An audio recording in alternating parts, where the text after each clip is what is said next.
May kaunting usok pa rin ang sasakyan. Basag ang salamin sa unahan. Nakahawak si Jung Chulso sa kanyang ulo. At napamura ito. Nagulat ito at nakaramdam ng takot.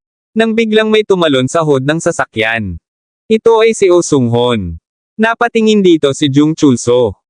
Sinabi ni Oh Sung-hoon na palihim sana siyang kukuha ng impormasyon tungkol sa mastermind. Ngunit nagbago ang sitwasyon. Nagngangalit si Jung Chulso. Nagtatagis ang ngipin nito. Muling sinabi ni Oh Sung-hoon na kailangang sagutin ni Jung Chulso ang kanyang mga tanong. Sinabi ni Jung Chulso na hindi niya maaring sabihin. Inilabas ito ni Oh Sung-hoon sa sasakyan. Nakatali ang katawan nito. Muling sinabi nito na tinaniman siya ng wiretap ng mga bastardo na yon. Kapag sinabi niya dito, ay mamamatay siya. Sinabi ni Oh Sung-hoon na walang kabuluhan na isangkot pa. At chinek niya, ay wala namang ganoon dito. Napamura si Jung Chulso. Sinabi nito na nagsasabi siya ng totoo. Kung sasabihin niya kay Oh Sung-hoon, ay patay siya. Napabuntong hininga si Oh Sung-hoon. Nauubusan na ito ng pasensya. Napatingin si Jung Chulso sa kanyang tuhod. Sapagkat binaril ito ni Oh Sung-hoon. Napasigaw ito sa sakit. Hawak ni Oh Sung-hoon ang kanyang baril. Sinabi nito na itugan na ni Jung Chulso. Ang binti ko. Daing ni Jung Chulso. Itinutok ni Oh Sung-hoon ang kanyang baril. Binantaan si Jung Chulso. Na ang susunod ay ang ulo nito. Nangingilid ang luha ni Jung Chulso. At takot na takot itong nakatingin. Si Baek Sang-myung. Pasiga na sabi nito. Sinabi din nito, na ito lang ang tanging nakikita niya. At yun lang ang alam niya. Kaya naman, natigil ito sa pagsasalita. Naglabasan ang mga ugat nito sa katawan. At tumahimik ito. Hey, Jung Chulso esi. Ang sabi ni Oh Sung-hoon. Tumutulo ang laway ni Jung Chulso. At ang taling nakatali sa katawan nito ay unti-unti nang nakakales. Hindi makapaniwalang nakatingin si Oh Sung-hoon. Tumayo si Jung Chulso. Sinabi ko na sayo, na kapag sinabi ko sayo, ay mamamatay ako. Pasiga na sabi nito. Hindi pa din makapaniwalang nakatingin si Oh Sung-hoon. Naging halimaw si Jung Chulso. Napamura siya. Itinutok niya ang kanyang baril dito. Aatakehin na siya nito, nang may marinig siyang nagsalita sa kanyang likuran. Na pinapatabi siya. Hawak ni Sojun ang kanyang sandata. At inatake si Jung Chulso. Tumama ito sa malaking bato. Gulat na gulat si Oh Sung-hoon. Sapul sa katawan ni Jung Chulso ang sandata ni Sojun. Alam ni Oh Sung-hoon na malakas si Sojun. Ngunit hindi niya akalain na ganito ito kalakas. Tinanong ni Sojun kung ayos lang ba si Oh Sung-hoon. Oo, salamat sayo. Mas mahalaga, paano mo nalaman na nandito ako? Tanong ni Oh Sung-hoon. Sinabi ni Sojun, na sinabi sa kanya ni CLA, na may tao sa trunk ng sasakyan. Gayunpaman, itinanong ni Sojun kung bakit kasama nito si Jung Chulso. Kaya upang ibuod, para mahabol ang taong nasa likod ng pananambang sa estate.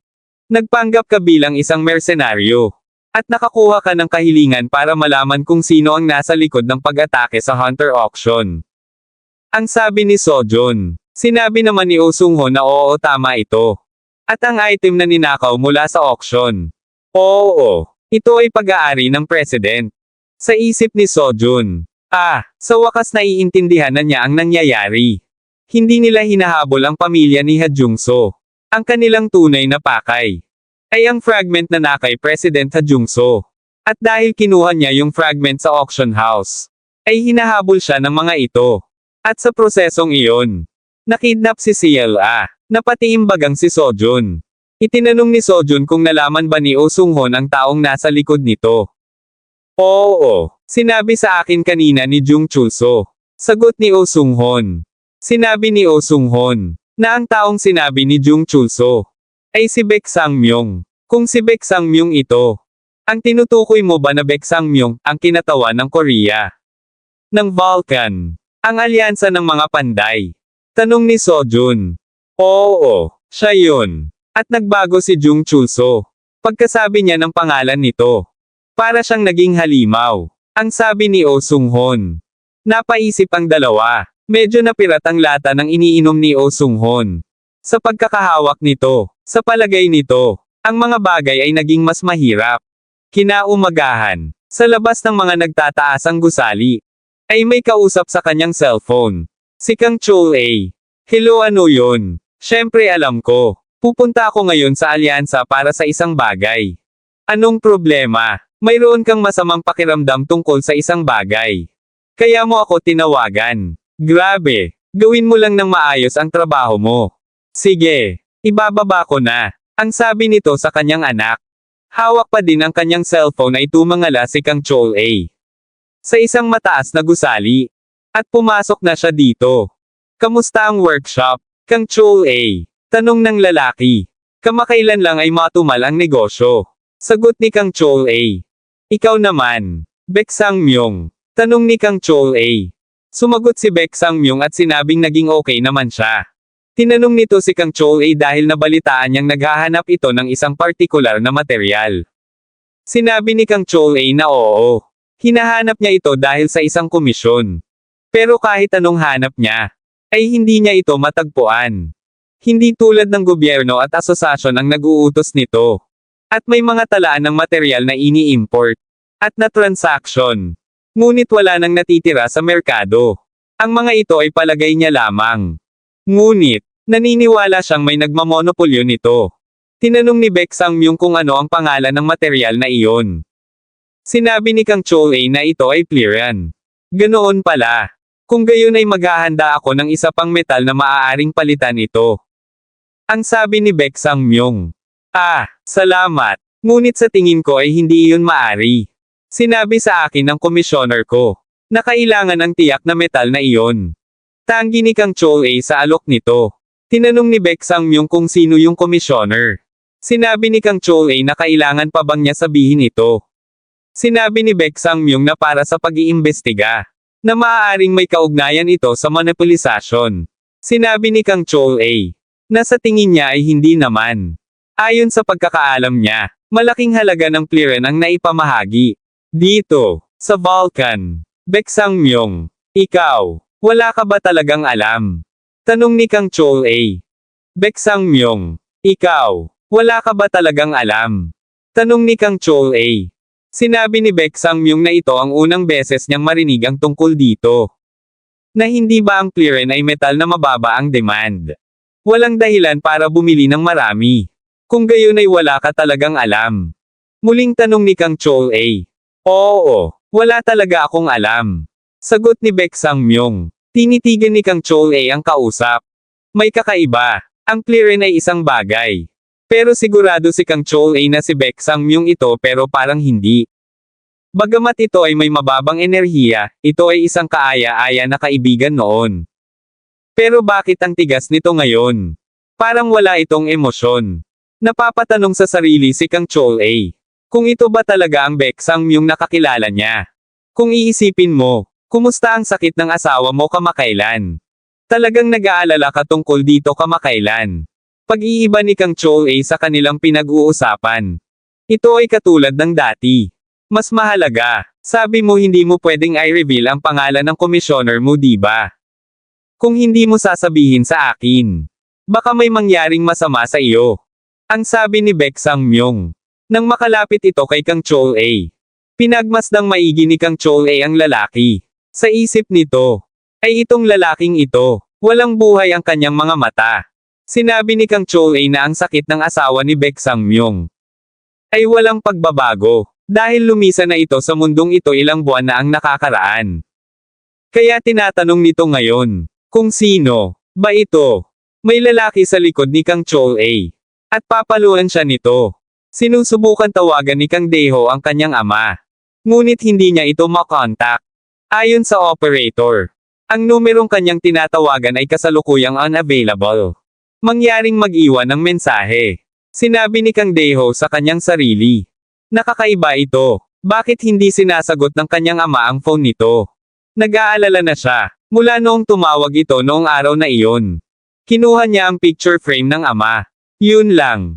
Masama talaga ang kutob niya. Kaya naman napagdesisyonan ni Kang Dae-ho. Nabibisita siya sa workshop ng kanyang ama. Nagmulat ng mata si Kang Chol-A.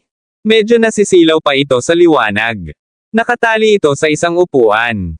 At sa tapat nito ay may bakanting upuan. Tumingin ito sa paligid.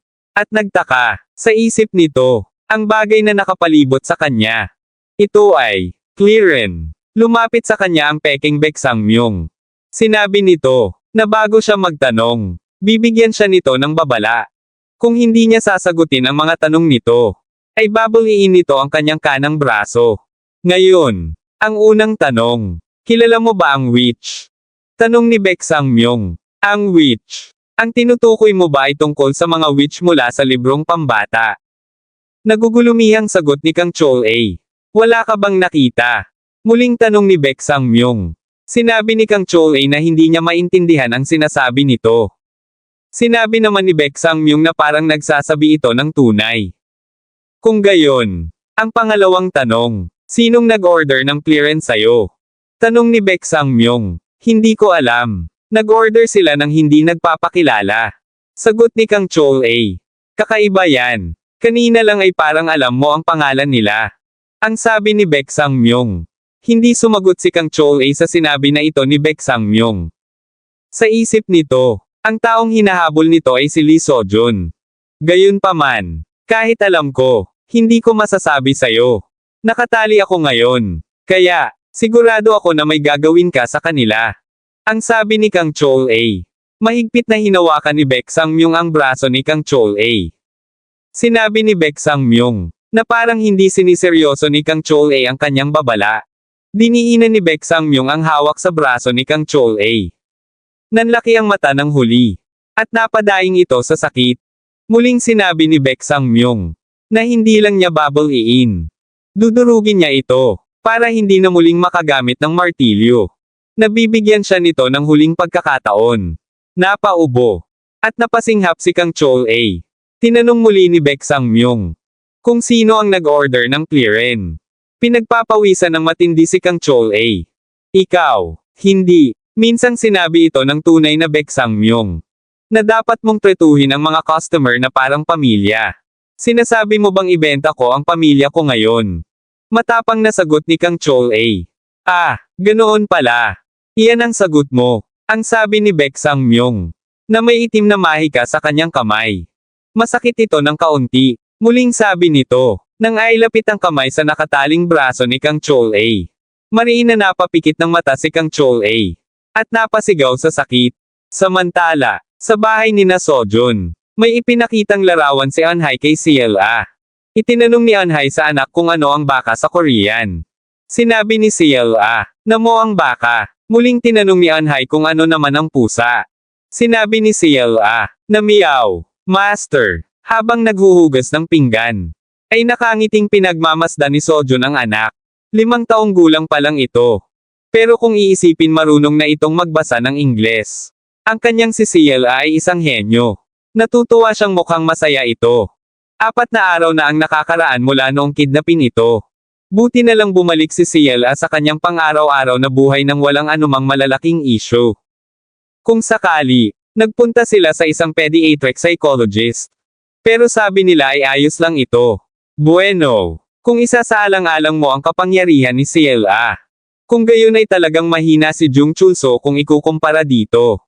Kaya hindi ito natakot o nakaramdam ng pangamba. Nagpupunas ng kamay si Sojun nang tumunog ang kanyang cellphone. Kinuha niya ito at tiningnan ang mensahe. Ito'y mula kay Kang Chol-a. Ang sabi nito ay may gusto itong talakayin sa kanya tungkol sa armas na inorder niya. Kung pwede ba siyang pumunta sa workshop. Sa isip ni Sojun, ay ang nakakatandang Kang Chol-a. Isang mensahe mula rito. Sa oras na ito ay hindi niya inaasahan.